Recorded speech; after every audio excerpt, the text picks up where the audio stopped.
बिस्मिल्लाहिर्रहमानिर्रहीम। अस्सलाम वालेकुम नाज़रीन, उम्मीद है आप खैरियत से होंगे।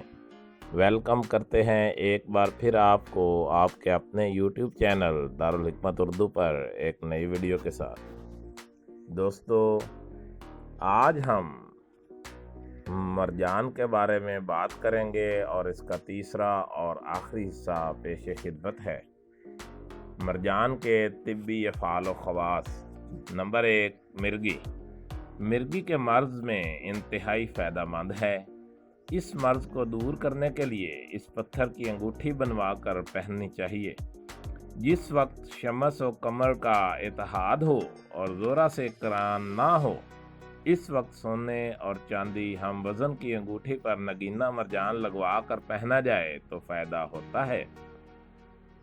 नंबर 2, मकवी मैदा और जिगर।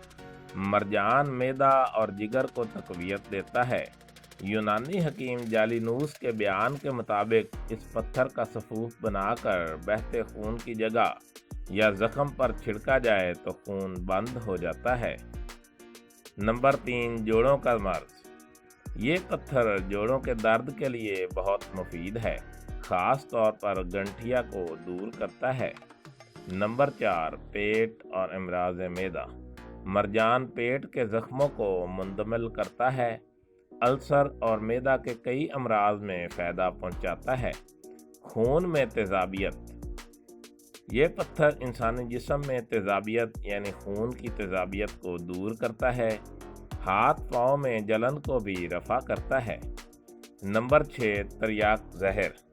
मरजान हर किस्म के ज़हरों का तरियाक है। ये ज़हर और जहरीले असरात को ख़त्म कर देता है। नंबर 7, ज़नाना अमराज। मरजान ख़वातीन की बीमारियों का शाफ़ी इलाज है।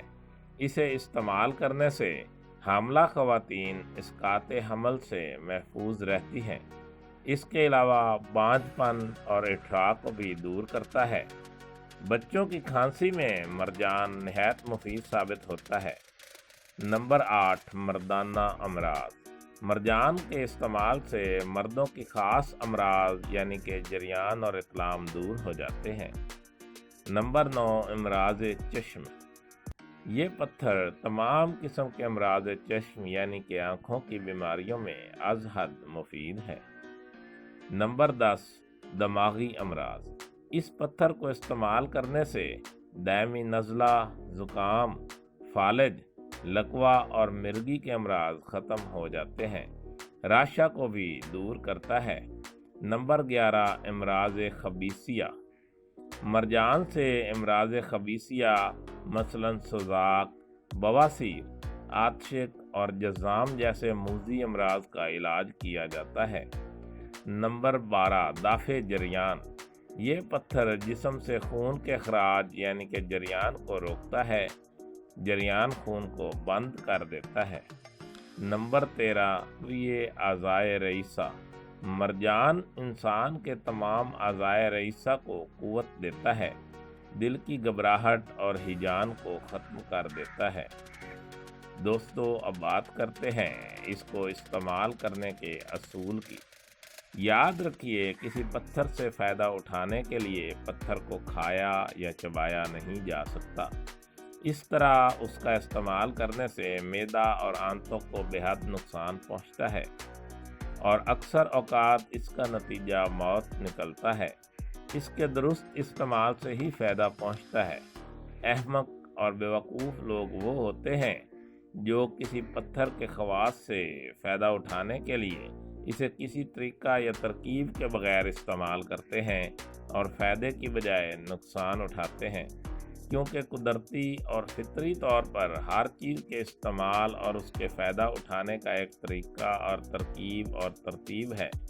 चुनाचे किसी भी चीज़ या पत्थर को बिला सोचे समझे इस्तेमाल करने का नतीजा अच्छा नहीं। बैरूनी इस्तेमाल। बैरूनी इस्तेमाल से किसी पत्थर से फ़ायदा ना पहुँचे तो नुकसान भी नहीं होता। बैरूनी तौर पर पत्थर या नगीना जिस्म के किसी हिस्से में बांधना या लटकाना बेहतर है। अंगूठी में आकर या उंगली में भी पहना जा सकता है या लाकट बनवा कर गले में लटकाया जा सकता है یا کسی صاف اور پاک کپڑے میں سی کر تعویذ کے طور پر گلے، بازو، پیٹ، ران یا پنڈلی کے ساتھ باندھا جاتا ہے۔ الغرض پتھر کو ہدایت کے مطابق استعمال کیا جائے یا کسی ماہر طبیب سے استعمال کا طریقہ معلوم کر لیا جائے۔ یاد رہے کہ پتھروں کو صرف درست طریقے سے ہی استعمال کر کے ان کے خواص و اثرات سے فائدہ حاصل کیا جا سکتا ہے۔ اندرونی استعمال، اس کا مطلب ہے پتھر کو کھانے کی دوا کے طور پر منہ کے ذریعے استعمال کیا جائے، صرف اس صورت میں کہ اس پتھر کا سفوف بنا لیا جائے۔ سفوف بنانے کا طریقہ یہ ہے کہ صرف ماہر طبیب اور حکیم ہی جانتے ہیں۔ عام لوگ کتابوں میں پڑھ کر یا سنے سنائے کشتے بناتے ہیں تو اکثر اوقات سفوف کچا رہ جاتا ہے جو نقصان دہ ہوتا ہے۔ اس لیے ضروری ہے کہ کسی ماہر طبیب سے ہی سفوف بنوایا جائے یا کسی مستند دوا ساز ادارے کا بنا ہوا سفوف خرید کر استعمال کیا جائے۔ یہ بھی نہایت ضروری ہے کہ سفوف جعلی نہ ہو، چنانچہ کسی قابل اعتماد حکیم یا پنساری سے لیا جائے۔